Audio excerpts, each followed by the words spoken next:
Dozens of human trafficking victims rescued here locally in an undercover sting led by Harris County deputies. Operation Independence, a multi-agency sting, netted 37 arrests. 6 of those were accused human traffickers and are charged with promotion of prostitution.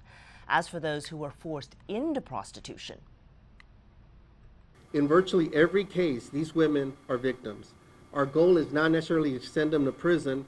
Our goal is to save them from their abusers and give them the resources they need to turn their lives around. The victims here are being connected with social services. Sheriff's Office says its 3 most recent human trafficking operations have resulted in more than 180 arrests.